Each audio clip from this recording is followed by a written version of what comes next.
Hi guys. So I was recently going through a closet of mine and I found a bunch of old canvases that I had just completely destroyed through a variety of mistakes when I was early in my days of doing acrylic pouring. And so today I hope to give you a few tips so that you can avoid the disappointment and the wasted paint that I had to endure in my time. So let's get into my 10 tips to avoid disaster when doing acrylic pouring. So my first tip is pretty simple. It is to make sure that you invest in a level, to make sure that your canvas is even, because what has happened to me in the past is if I didn't check first to make sure it's level in all directions, and then I kind of do my painting and then I let it dry, I have found that if it's not level, then my entire picture will slowly slide off and to completely change the composition of the picture. So my second tip is that you should not use too much silicone oil. So usually if you have, say, 4 or 5 colors, I would only put 1 drop of silicone oil in every other color.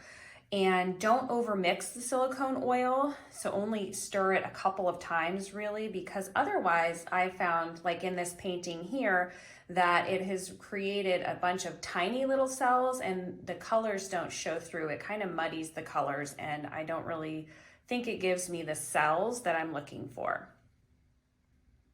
So one way you can test the consistency of your paint before you start using them is to just do a drip test. And I'm doing this on a paper plate here, but you can go ahead and do it on a box or any piece of old cardboard that you have. So I'm just putting a small amount of paint here, about the same size, on the plate, and then I'm just gonna tilt it.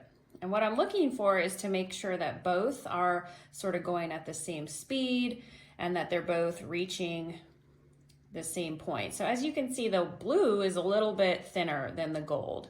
So what does that mean for what my painting's gonna do? Well, essentially, if a consistency is thicker, that means that that color is gonna sink down to the bottom and thinner colors are gonna rise to the top. So you can sort of play with that effect to create your desired painting.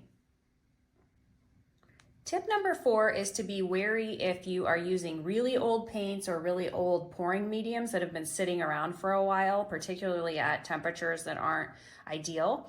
So for example, here, I used an old bottle of Floetrol and the effect was not great, as you can see, but I got a lot of chunks of white that really interrupted the whole composition of the painting. So what you should do is just, if you're using an old pouring medium or paints, just mix it really well and then just do a little test, pour some in a cup and just be looking for chunks or inconsistencies. And you can also use a strainer for Floetrol. I know some people have done that if it's particularly old, and that'll help get you the consistency that you're looking for. Tip number 5 is to be wary of using really cheap craft paints. So these tiny bottles of paint you can get at the craft store. These are really designed for a variety of uses, but I have not found great success in using them for acrylic pouring. So as you can see, I used some for this old piece that I have here, and I got a lot of cracking where the colors just don't mesh well with the other background. And so I have found in using these cheaper paints that I don't get the fluid, kind of glossy, lovely look that I'm looking for. My next piece of advice is to be careful about the colors that you choose when selecting your palette. And I'm going to be doing another video on this shortly, so be sure to subscribe if you're interested in learning more about how to pick colors. But you want to be careful of one color not dominating the other colors, not using colors that are too similar, because then you don't get the contrast that you're looking for. And so as you can see in this picture, I used a dark blue, and it could have been due to the consistency issue, but the blue sort of overtook all these bright colors that I had. I had this lovely rainbow palette. I was going to do like an under the sea theme. And as you can see, all my colors turned out very muted. And that was just because of me using too much blue and not paying more attention to the palette and how the colors would intersect together when you do your pour. Tip number 7 is to be careful when you're using the swipe technique that you don't do too many swipes. The more you're swiping the paint around, the more you're mixing the colors together and they get very muddy, they're not as bright, you can't tell one color from the other, and it destroys all of the cells that you're working to create the more that you're having to swipe. Like for example, in this picture here, you can see that I could have probably gotten a lot better cells if I had left it alone a little bit, and that can be the trouble when you keep thinking, oh, if I swipe again, it's gonna make it better, it'll fix it, and then you just need to be careful when doing that. You don't do it too much.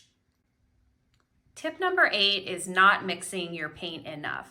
Sometimes you can be in a hurry to get painting or you're limited in time and you can not spend enough time mixing as you should. And what I've done previously is found that the bottom where all the pigment and the paint is was a lot heavier than the top where it was more of the water or other mediums I was using. And so I didn't get the desired effect I was looking for because when I poured, it was 2 different consistencies.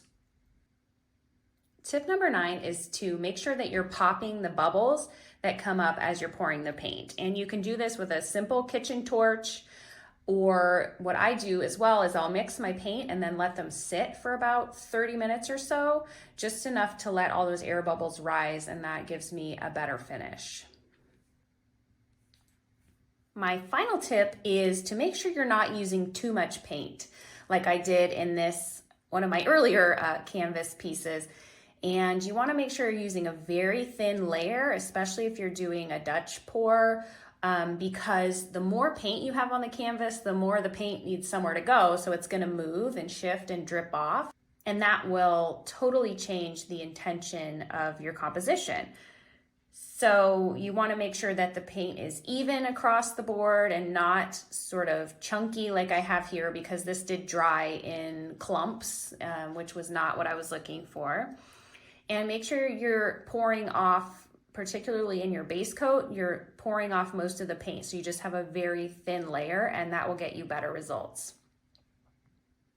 If you do find that you've made any of these mistakes, don't worry. There are many ways that you can salvage the canvas, and I'll be going over that in a future video. I hope this video was helpful to you as you're just getting started with acrylic pouring, or even if you've been doing it for a while and things aren't working out the way you had hoped.